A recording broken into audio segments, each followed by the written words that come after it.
बिस्मिल्लाहिर्रहमानिर्रहीम, अस्सलाम वालेकुम, welcome to World View with Sadia Afzal. आज से कुछ अरसा पहले जब पाकिस्तान के डिप्टी प्राइम मिनिस्टर और वज़ीर ख़ारजा इसहाक डार की 4 वज़राए ख़ारजा की मीटिंग्स की खबरें सामने आईं और इनकी जो मुलाकातें थीं उसमें तुर्की के वज़ीर ख़ारजा मौजूद थे, सऊदी अरब के वज़ीर ख़ारजा मौजूद थे। इसके अलावा अगर आप देखें तो इजिप्ट के वज़ीर ख़ारजा मौजूद थे और चौथे जो थे वो हमारे वज़ीर ख़ारजा इसहाक डार साहब थे। रीजनल 4 या R4 जिसको कहते हैं, ये मीटिंग थी, इसका ये मौका था। कायरो में बाकायदा तौर पे मीटिंग हो रही थी और एक ऐसे मौके पे जब ये चारों वज़ीर ख़ारजा वहाँ पर मुलाकात कर रहे थे, इजरायली कमेंटेटर्स ने एक टर्मिनोलॉजी ईजाद की और उस पर फिर बहुत से तबसरे होने लगे और पूरे मीडिया के अंदर, वेस्टर्न मीडिया के अंदर एक ख़बर को फैलाया जाने लगा कि ये जो मुलाकात है इसके पीछे कुछ और चीज़ें हैं जो कार फरमा हैं और ये शायद कोई इस्लामिक नेटो बनाने की तरफ पाकिस्तान बढ़ रहा है, जिसमें कतर को भी शामिल किया जा रहा है। अब एक रीसेंट स्टोरी आई है जो कि फ़ॉरेन पॉलिसी की है, ये अमरीकी जरीदा है और इन्होंने ये लिखा है कि ख़ास तौर से जो ईरान और अमेरिका इसराइल का हालिया तनाज़ा हुआ है उसके बाद जो GCC के अंदर शामिल ममालिक हैं, जिसमें ऑब्वियसली गल्फ़ कोऑपरेशन काउंसिल जिसको कहा जाता है, बहुत से ममालिक ऐसे हैं जो कि अब इस GCC से बाहर देख रहे हैं, जिसमें ज़ाहिर पाकिस्तान भी शामिल नहीं होता और एक ऐसे इत्तेहाद की तश्कील की बात की जा रही है जिसको सऊदी अरेबिया लीड कर रहा होगा और उसके अंदर कतर, मिस्र, तुर्की और पाकिस्तान शामिल होंगे। अब अगर आप देखें तो बहुत से ममालिक ख़ास तौर से इस तनाज़े के बाद वो ममालिक जो कि ईरान के हमलों का भी निशाना बने, वाई बिकॉज़ वहाँ पे US मिलिट्री बेसिस मौजूद थी और वहाँ पे जो US एसेट्स थे उनको निशाना बनाया गया, जहाँ पे इन ममालिक की इकॉनमीज़ ने सफ़र किया। वहीं पर बहुत से ऐसे ममालिक हैं जो अमेरिका पे भी उस तरीके से भरोसा करने को तैयार नहीं है, बावजूद इसके कि अमेरिका ने हमेशा अपना बड़ा स्ट्रॉन्ग मिलिट्री फुटप्रिंट जो है वो रखा है मिडल ईस्ट के अंदर और पूरे इन मिडल ईस्टर्न कंट्रीज़ को हमेशा से सिक्योरिटीज़ की गारंटीज़ दी जाती रही हैं।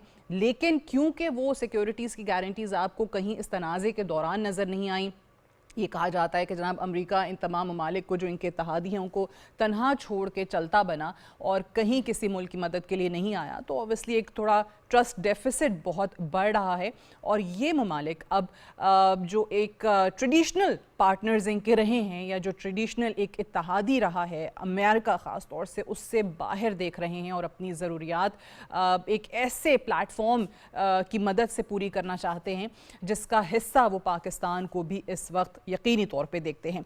अगर आप देखें तो 1990 में जब कुवैत पर इराक़ी हमला हुआ था तो उसके बाद आज आपको नज़र आता है कि अगर वाकई GCC एक बहुत सख्त बहरान से गुज़र रहे हैं तो वो ये साल है, वो ये महीना है जब वाकई लोगों के एक ट्रस्ट डेफिसिट भी है, ममालिक के दरमियान भी है और ख़ास तौर से ये सोच परवान चढ़ रही है कि हम स्ट्रेटिजिक कोऑपरेशन जो है अपना वो ऐसे ममालिक के साथ, वो ताउन ऐसे ममालिक के साथ हो जो कि भरोसे के काबिल हों। पाकिस्तान की ऑब्वियसली एक जो ग्लोबल स्टैंडिंग है इस तनाज़े में एक मीडिएटर का किरदार अदा करने के बाद वो अब रिकग्नाइज़ की जा रही है और ये अगर ऐसा कोई इत्तेहाद बनता है तो फिर इसके क्या जो हमारे ख़ित्ते की सूरत हाल है उस पर असर पड़ेगा, पाकिस्तान के लिए इसकी क्या इम्प्लिकेशंस हैं, मिडल ईस्ट के लिए इसकी क्या इम्प्लिकेशंस हैं, इन तमाम चीज़ों के ऊपर बात करेंगे आज। And to talk more about this I am joined by an expert on international relations doctor Qandeel Abbas. बहुत बहुत शुक्रिया डॉक्टर साहब ज्वाइन करने के लिए। सबसे पहले तो बताइएगा, क्या वाकई आप समझते हैं कि अब जियोपॉलिटिकल लैंडस्केप इस हद तक तब्दील हो चुका है कि बात अब वो ट्रेडिशनल पार्टनर से बढ़ चुकी है और वाकई अब GCC जो है वो अपने रिवायती इत्तेहादियों से निकल के पाकिस्तान और बाकी ममालिक की तरफ देख रहा है और उनको लगता है कि यही अब वे फॉरवर्ड है उनके लिए? बहुत शुक्रिया सादिया। देखिए, मेरा ख्याल है कि गुज़श्ता चंद सालों से पूरी दुनिया में ख़ास तौर पे और फिर मिडिल ईस्ट में आए तो इसमें पर्टिकुलरली हम कहेंगे कि रीअलाइनमेंट शुरू हो गई थी, नए इत्तेहाद बन रहे थे, कुछ टूट रहे थे। तो इस तनाजुर में ख़ास तौर पे जब हम मिडिल ईस्ट को और उसमें भी पर्टिकुलरली जब हम पर्शियन गल्फ रीजन को देखते हैं तो इसमें जितनी लोकल कंट्रीज हैं इनका आपस में हमें कभी कोई खास डायरेक्ट डिस्प्यूट या तनाज़ा नजर नहीं आया। इसमें जो दो इश्यूज सामने हमेशा आते रहे हैं वो एक इसराइल का इशू था और जी। दूसरा उसके साथ अमेरिका की जो इस रीजन में मुदाखलत थी, क्योंकि अमेरिका की इकोनॉमिक इंटरेस्ट है और वो चाहता था कि इन कंट्रीज को अपनी अम्ब्रेला के नीचे रखे। और खासतौर पर ईरान के रेवोल्यूशन के बाद अमेरिका नहीं चाहता था कि इस रीजन में एक ऐसा अलाइनमेंट बन जाए जो अल्टीमेटली फिर अमेरिकन या वेस्टर्न इंटरेस्ट के खिलाफ जाए। तो इसको काउंटर करने के लिए अमेरिका ने पूरी कोशिश की कि इस रीजन की जो शेखडम्स हैं, यानी शेख जहाँ पे हैं या किंग्स हैं, उनको अपनी अम्ब्रेला के नीचे रखे। और ठीक। इस काम के लिए, डराने के लिए, उसने इसराइल का एक सहारा लिया हुआ था। जहाँ पे कोई इशू आता है तो इसराइल को यूज करता था। तो इसको दूसरी तरफ इसराइल का जो ग्रेटर इसराइल का प्लान था वो भी हमारे सामने है कि उसने पूरी कोशिश की अपने ताकत के जरिए हासिल करे। अल्टीमेटली वो इस नतीजे पे पहुंचा कि वो ताकत से हासिल नहीं कर सकता। तो फिर उसने इब्राहिम अकॉर्ड का एक प्रोजेक्ट लॉन्च किया जिसको अमेरिका ने पूरा सपोर्ट किया। यहाँ पे आके वो रीअलाइनमेंट शुरू हुई। इसमें सऊदी अरब और पाकिस्तान जैसी जो लीडिंग कंट्रीज थी मुस्लिम वर्ल्ड की, इनका ऊपर बहुत दबाव डाला गया, लेकिन इन्होंने इब्राहिम अकॉर्ड में जाने को एक्सेप्ट नहीं किया। लेकिन दूसरी तरफ यूएई ने और बहरीन ने इसको एक्सेप्ट कर लिया। यहाँ जी, से बिल्कुल। एक वो डिफरेंसेस शुरू हो गए जो जीसीसी के थे खास तौर पे। तो यहाँ के बाद जब ईरान के ऊपर अमेरिका और इजराइल ने एग्रेशन किया और उसके बाद ईरान ने रिटेलिएशन में जो अमेरिकन बेसिस थे पूरे रीजन में जीसीसी कंट्रीज के अंदर, उनके ऊपर जब अटैक किया, तो यहाँ पे खुल के बात ये सामने आ गई कि अमेरिका ना सिर्फ ये कि उनको नहीं बचा सका बल्कि अपने बेसिस को भी नहीं बचा सका। और इससे पहले एक तजर्बा कतर कर चुका था जब कतर में फिलिस्तीनी डेलीगेशन ऑफिशियली उनके मौजूद था और उस पे इसराइल ने अटैक किया था। इन सारी चीजों से डिसअपॉइंट होकर सऊदी अरब ने पाकिस्तान के साथ एक म्यूचुअल डिफेंस पैक्ट किया और इस डिफेंस पैक्ट के नतीजे में बाकियों के अंदर भी एक ये एहसास पैदा हुआ कि सारे के सारे अंडे अमेरिका की बास्केट में नहीं डालने चाहिए और इसलिए वो अब एक अल्टरनेट की तरफ जाना चाह रहे हैं। अगरचे अभी भी अमेरिका की पूरी कोशिश है कि वो अपने आर्बिट से इनको निकलने ना दे। और 2 रोज पहले उन्होंने बहरीन में एक सेंटकॉम के अंडर एक मीटिंग की और जिसमें सारी कंट्रीज को इनवाइट किया और दोबारा से कहा कि अमेरिका की छतरी के नीचे आप रहेंगे और सिक्योरिटी रहेगी, जिसको ईरान ने सीरियसली रिजेक्ट किया और ये वार्न भी किया है कि अमेरिका की मुदाखलत से हालात मजीद पेचीदा होंगे। लेकिन ट्रू। दूसरी तरफ बड़ी पॉजिटिव चेंज आ रही है जिसकी तरफ आपने इशारा किया, वो ये है कि कतर और सऊदी अरब मिलकर एक नए इत्तेहाद की कोशिश कर रहे हैं और उसमें जो पोटेंशियल उनको मिल रहा है वो पाकिस्तान, टर्की और इजिप्ट से मिल रहा है, क्योंकि ये तीनों बड़ी स्ट्रॉन्ग कंट्रीज हैं मुस्लिम वर्ल्ड की। अगर फिलहाल इन 5 कंट्रीज का, यानी मिडिल ईस्ट के अंदर से खासतौर पे अगर सऊदी अरब और कतर आ जाएं और दूसरी तरफ पाकिस्तान, टर्की और इजिप्ट आ जाएं, बिल्कुल। तो मेरा ख्याल है एक फाउंडेशन बड़ी स्ट्रांग होगी। और इसको अगरचे वो किसी के खिलाफ नहीं होगा, लेकिन इतनी स्ट्रेंथ होगी कि ये मिलकर अपनी जो एक्सटर्नल थ्रेट्स हैं उनका मुकाबला कर सकें। अच्छा, अब इसको अगर आप देखें, जो मैं कुछ इजरायली मीडिया का हवाला इंट्रो में भी दे रही थी कि जी इस्लामिक नेटो इसको कहा जा रहा है और उनको पता नहीं क्या लग रहा है कि तमाम इस्लामिक कंट्रीज़ इकट्ठे होकर सिर्फ और सिर्फ इसराइल के ख़िलाफ़ आ जाएंगे। हैविंग सेड दैट, नेटो से अगर आप इसका कंपैरिजन करते हैं, NATO is obviously military alliance. ये कोई मिलिट्री अलायंस की तरफ अभी कोई बात ऐसी चलती हुई नज़र नहीं आ रही कि इस्लामिक ममालिक इकट्ठे होकर, और ख़ास तौर से इन 5 ममालिक का कि कोई मिलिट्री अलायंस बनने जा रहा है। इट्स लाइक एक इमर्जिंग स्ट्रेटेजिक अलाइनमेंट आप इसको कह सकते हैं। तो ये आप किस तरीके से डिफ्रेंशिएट करेंगे, इसमें क्या क्या चीज़ें नेटो से मुख्तलिफ हैं? सबसे पहली तो ज़ाहिर है मिलिट्री अलायंस नहीं हो रहा, और अगर वाकई ये 5 ममालिक किसी चीज़ पर अग्री कर जाते हैं तो कितनी गुंजाइश है बाकी कंट्रीज़ के भी इसमें शामिल होने की? देखिए, जब आप ये देखते हैं ना कि आपके सियासी मफादात मुश्तरक हैं, यानी जब कोई अलायंस बनता है उसमें 2 चीज़ें बड़ी इंपॉर्टेंट होती हैं। एक होती है कॉमन थ्रेट्स हों आपकी, और दूसरा होता है कॉमन इंटरेस्ट्स हों। इस वक्त कॉमन इंटरेस्ट के ऊपर ये 5 मुल्क सोच रहे हैं और उस बेस पे अपने अंदर अलाइनमेंट कर रहे हैं। लेकिन इसके साथ साथ ये हम नहीं कह सकते कि कल ये मिलिट्री अलायंस की तरफ नहीं जा सकते। अगर इनकी जो ठीक। कॉमन थ्रेट्स होंगी उनके खिलाफ ये इस तरफ भी जा सकते हैं। लेकिन बिल्कुल। फिलहाल जो इसराइल की कोशिश कर रहा है कि इसको यानी एक इस्लामिक नेटो के अंदर इसको वो प्रोपेगेंडा करके शो करने की कोशिश करे, तो मेरा ख्याल है असल बात इसमें यह है कि वो माजी में देख चुके हैं कि जो रीजनल ऑर्गेनाइजेशन थी, जितनी खासतौर पे ओआईसी, अरब लीग, जीसीसी, ये किसी सूरत कोई अपना वो रोल, इफेक्टिव रोल नहीं प्ले कर सके मुस्लिम वर्ल्ड के अंदर। अब जो नए अलायंस बनेंगे तो वो नहीं चाह रहे कि कोई अलाइनमेंट हो, क्योंकि माजी में उन्होंने मुस्लिम वर्ल्ड के अंदर इख्तलाफ पैदा करके ही अपने मकासद हासिल किए थे। अब अगर ये अलाइनमेंट पैदा होता है तो इसकी लीडिंग जो है वो बड़ी स्ट्रॉन्ग कंट्रीज के पास है।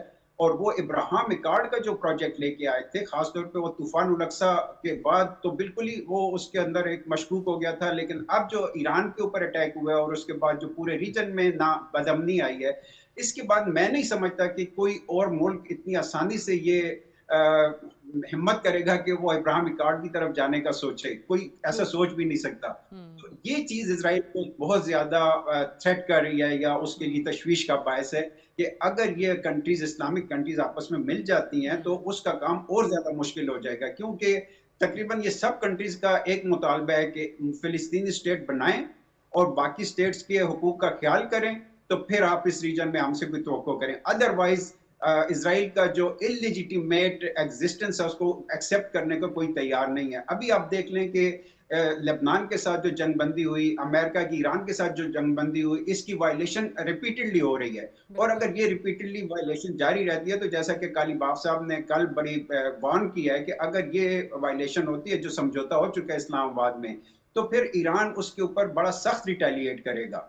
तो ये चीजें अब अरब कंट्रीज को खासतौर पे नजर आ रही हैं कि माजी में जो जंग हुई है अभी हाल ही में, इसके अंदर सबसे ज्यादा नुकसान पर्शियन गल्फ रीजन में इन्हीं कंट्रीज का हुआ है। अगर दोबारा इसराइल या अमेरिका वायलेशन करते हैं तो फिर अगर जंग शुरू होती है तो दोबारा नुकसान इन्हीं कंट्रीज का होगा, क्योंकि एक तो उनका इकोनॉमिक बहुत ज्यादा नुकसान हुआ है और दूसरा उनकी सिक्योरिटी भी ब्रीच हुई है।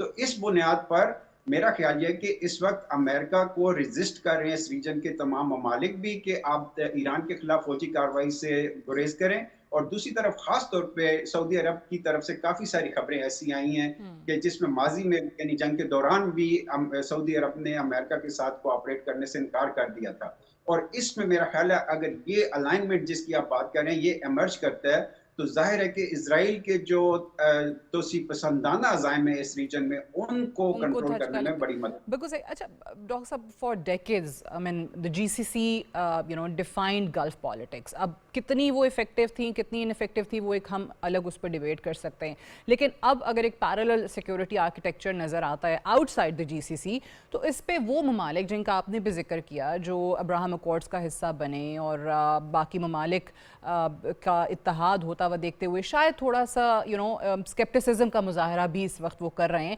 वो कैसे रिएक्ट करते हुए आपको नजर आएंगे? देखिए, इसमें सबसे इंपॉर्टेंट रोल जो यानी दो धड़े उभर के सामने आ रहे हैं, उसमें दूसरी तरफ एक तरफ तो सऊदी अरब है, दूसरी तरफ यूएई है। और यूएई ने जाहिर है कि इब्राहिम अकॉर्ड भी ज्वाइन किया, उसके साथ बहरीन भी उसके साथ उन्होंने भी ज्वाइन किया। लेकिन आप जरा माजी में थोड़ा सा जाके देखें कि यूएई की जो पॉलिसी है वो एम्बिशियस है इस रीजन में। वो जो अरब वर्ल्ड के अंदर सऊदी अरब की लीडरशिप थी उसको काउंटर करने के लिए अपने आप को एज अ लीडर ऊपर लाना चाहते थे। इसीलिए उन्होंने इस वक्त इसराइल और इंडिया के साथ अपने रिलेशंस बहुत ज्यादा स्ट्रांग कर लिए हैं। बहुत बड़ी इन्वेस्टमेंट इंडिया में की है, इसराइल के साथ उनके बहुत स्ट्रांग बाइंडिंग्स बन गई हैं। और इसके साथ साथ उनकी पूरी कोशिश ये है कि पाकिस्तान का जो एमर्जिंग रोल है इसको भी काउंटर करें, क्योंकि अभी हाल ही में देखा कि पाकिस्तान के बहुत से ऐसे शहरी जो यूएई के अंदर थे उन्हें बगैर किसी वजह से उन्होंने वापस भेज दिया, उनके लाखों करोड़ों डॉलर वहां पर डूब गए और कोई उसकी तोजी भी नहीं थी। फिर अचानक एक क्राइसिस के लेवल पे जब दुनिया के हालात थे तो उन्होंने पाकिस्तान से अपने पैसे वापस मांग लिए। अभी बहुत सी चीजें अभी खुलेंगी बाद में जाके कि बलूचिस्तान में उनका क्या रोल है, ग्वादर को थोड़ा सा काउंटर करने के लिए क्या रोल वो प्ले कर रहे हैं, फिर अफगानिस्तान में तालिबान के साथ उनके रिलेशन पाकिस्तान के खिलाफ कैसे इस्तेमाल हो रहे हैं। ये वो चीजें हैं कि जो इस वक्त खासतौर पे अरब ममालिक को दो धड़ों में तकसीम कर रहे हैं। एक धड़ा आप ये समझ लें कि इसराइल और इंडिया के अंदर शायद उनकी हमायत के साथ आगे बढ़ेगा और दूसरा धड़ा मुसलमानों का खालिस्तान इस्लामी ममालिक का होगा। और जाहिर है इन दोनों को जब आप कंपेयर करने की कोशिश करेंगे तो मजबूती इन्हीं ममालिक की होगी, क्योंकि पाकिस्तान एक न्यूक्लियर स्टेट है। सऊदी अरब और बाकी अरब ममालिक के पास, टर्की के पास जो मईशत है और उनके पास जो डिफेंस सिस्टम है या मिलिट्री का सिस्टम है वो ऐसा नहीं है कि कोई उसको इग्नोर कर सके।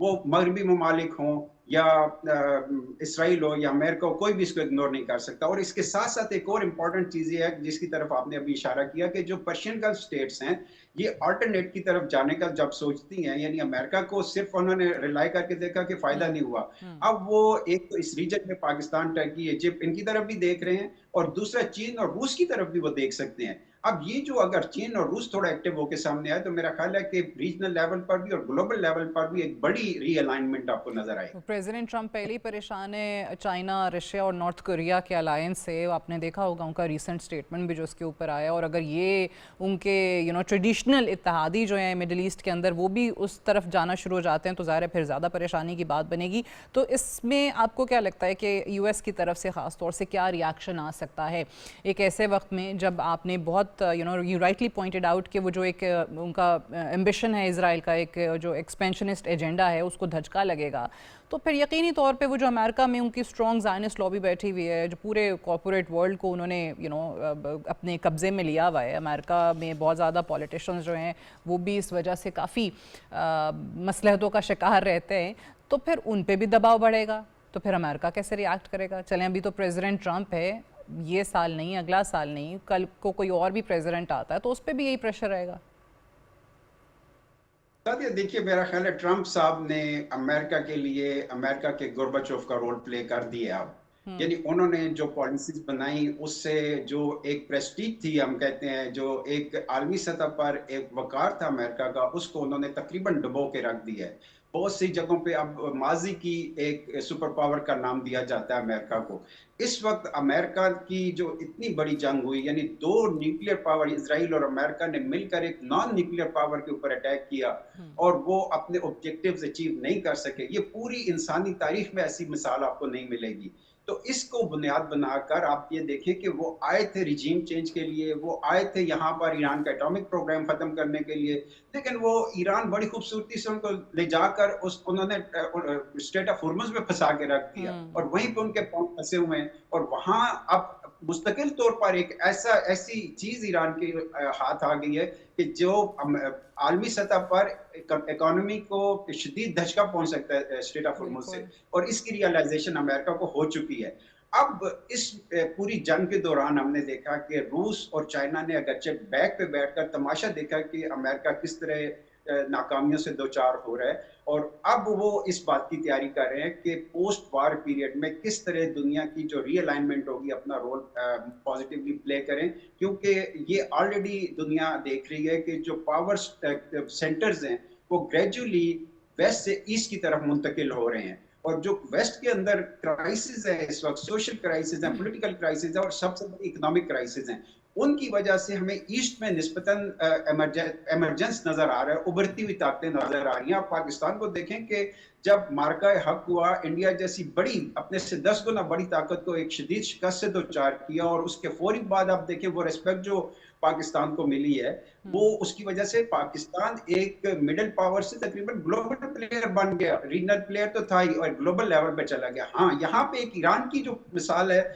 उसको भी हमें समझना होगा कि ईरान कल तक सिर्फ खुद क्लेम करता था कि मैं रीजनल पावर हूँ। आज ईरान ने प्रूव कर दिया कि वो रीजनल पावर हैं और वो दुनिया की ताकतों से लड़ भी सकते हैं। ये वजह है कि इस वक्त सऊदी अरब ने एक और भी डिसीजन लिया है कि अरब ममालिक और ईरान की एक सरबराही कॉन्फ्रेंस वो एक मीटिंग कराना चाहते हैं, और वो उन्होंने कहा हम खुद होस्ट करेंगे उसको।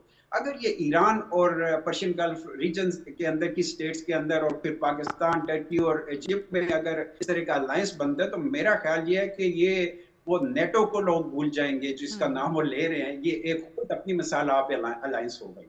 अच्छा, एक पाकिस्तान स्पेसिफिक अगर हम बात करें, ऑब्वियसली अगर पूरे स्ट्रेटेजिक अलायंस को देखते हैं तो कुछ कॉमन फैक्टर्स हैं, कॉमन इंटरेस्ट्स हैं जो इनको बाइंड करते हैं, लेकिन साथ ही सिर्फ पाकिस्तान को क्या फ़वायद हासिल हो सकते हैं? पाकिस्तान की ग्लोबल स्टैंडिंग पे हमने पहले बात की है, ऑब्वियसली दुनिया उस नज़र से पाकिस्तान को देख रही है तो ही पाकिस्तान को इन अलायंसेस में शामिल करने का जिक्र भी आप सुन रहे हैं।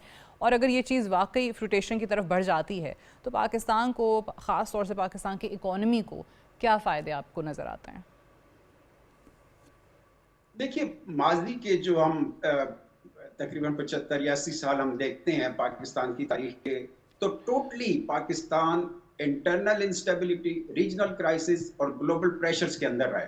यानी आप शुरू से देख लें कि कश्मीर का इशू था, उसमें जंगें होती रही, 65 की वार, 71 की वार, उसके बाद 98, 99 में आके फिर क्राइसिस, फिर इंटरनल इंस्टेबिलिटी इतनी रही। अब इन सारी चीजों का नतीजा ये निकला कि पाकिस्तान मुसलसल इकोनॉमिक क्राइसिस का शिकार रहा और पाकिस्तानी सोसाइटी को वो रिजल्ट्स नहीं मिल सके और वो सुकून नहीं मिल सका जो इसका हक बनता था। लेकिन अब मेरा ख्याल है कि बहुत चीजें चेंज हो गई हैं। एक तो ग्रेजुअली मुल्क के अंदर स्टेबिलिटी आ रही है और दूसरा ये कि इंडियन जो थ्रेट थी हर बात पे वो आंखें दिखाते थे हमें, वो कुछ कम हो गया। और तीसरी बात ये है कि अमेरिका जैसी ताकत अब जब भी उसे मुश्किल आती है तो पाकिस्तान की तरफ देखता है। आप देखें कि वेस्टर्न कंट्रीज पाकिस्तान की तरफ देख रही हैं और तमाम इस्लामी ममालिक की नजर खासतौर पर पाकिस्तान पे है। अब जो फौरी तौर पे पाकिस्तान इससे बेनिफिट ले सकता है वो ये कि ईरान के जब जंग खत्म हुई है तो सैंक्शंस ग्रेजुअली अब खत्म हो जाएंगी उनके खिलाफ जो पाबंदियां थी और फौरी तौर पे हमें Iran Pakistan gas pipeline project को मैच्योर करना चाहिए, कंप्लीट करना चाहिए और पाकिस्तान में शदीद जो एनर्जी क्राइसिस है इस पे हम काबू पा सकते हैं। इसी तरह ऑयल इंपोर्ट अगर हम करते हैं तो पाकिस्तान में पेट्रोल की, डीजल की कीमत बहुत ज्यादा कम हो सकती है और उसका असर पूरी इकोनॉमी के ऊपर जाएगा। इसके साथ साथ आप ये देखें कि पाकिस्तान अब जो यानी एक बड़ी जंग के अंदर उसने सालसी का किरदार अदा किया है, इसके बाद पाकिस्तान का जो रोल है वो आप रीजनल लेवल पे तो है ही है, अब ग्लोबल लेवल पे भी देखा जा रहा है और खासतौर पे मुस्लिम वर्ल्ड के अंदर द ओनली एटॉमिक पावर है और जो पाकिस्तान की फौज है वो मुस्लिम वर्ल्ड की सबसे स्ट्रांग फोर्स है। इस बुनियाद पर जो एक नेट सिक्योरिटी प्रोवाइडर के तौर पर भी पाकिस्तान सामने आ रहा है और मुस्लिम वर्ल्ड की जितनी कंट्रीज हैं वो इस वक्त जो खास तौर पे इसराइल के बाद इंडिया के भी हम कह सकते हैं जो तोसी पसंदाना अज़ाइम है, इसको काउंटर करने के लिए पाकिस्तान के किरदार को बहुत इंपॉर्टेंट देख। ठीक, doctor Qandeel Abbas sahab, thank you very much for joining us on World View. Will take a short break here, stay tuned.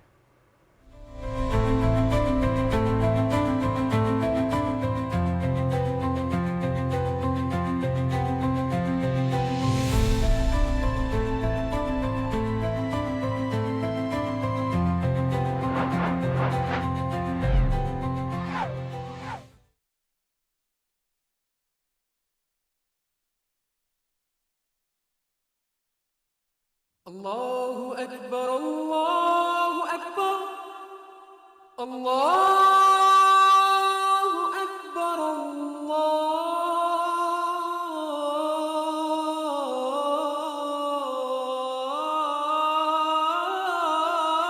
Akbar. Ashhadu an la ilaha illallah.